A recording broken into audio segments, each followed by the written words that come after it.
പെങ്ങളെ എനിക്കൊരു കുപ്പി തരുമോ? എൻ്റെ വണ്ടിയുടെ പെട്രോൾ തീർന്നത്, അതൊന്ന് മേടിക്കാൻ വേണ്ടിയായിരുന്നു. ഇവിടെ കുപ്പിയൊന്നുമില്ല, പോവാൻ നോക്ക്. അല്ല, ഒന്ന് നിന്നേ. ആ തൻ്റെ പേര് അക്ഷയ് എന്നാണോ? സെന്റ് തോമസ് സ്കൂളിൽ പഠിച്ച്? അതെ.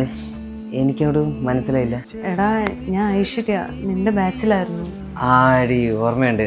നിന്റെ കല്യാണമൊക്കെ കഴിഞ്ഞായിരുന്നല്ലേ? ആടാ, അത് ഈ മഴ പെയ്യുന്ന, നീ കയറി വാ, ചായ കുടിച്ചിട്ട് വാ. ആ നീ ഇപ്പോൾ വർക്ക് ചെയ്യാണോ?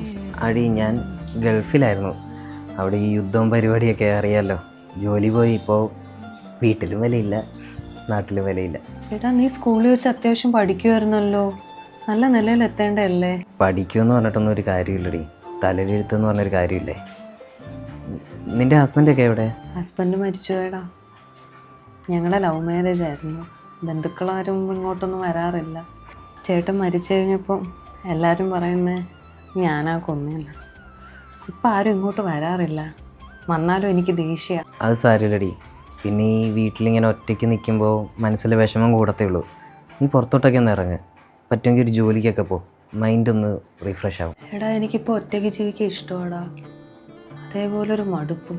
എടി, നമ്മൾ ഈ ഭൂരിഭാഗം മനുഷ്യർക്കുണ്ടല്ലോ ഒറ്റയ്ക്ക് സർവൈവ് ചെയ്യാൻ ഭയങ്കര ബുദ്ധിമുട്ടാണ്. എനിക്കും ഭയങ്കര ബുദ്ധിമുട്ടാണ്.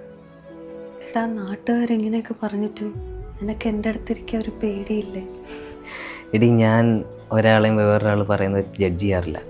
പിന്നെ നിന്നെ ഞാൻ ഈ സമയം കൊണ്ട് മനസ്സിലാക്കിയതാണ്. പോയിട്ട് വരാം.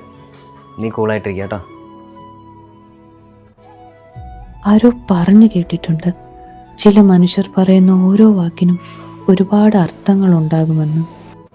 ആ അർത്ഥങ്ങളാ നമ്മളെ മുന്നോട്ട് ജീവിക്കാൻ പ്രേരിപ്പിക്കുന്നതെന്ന്.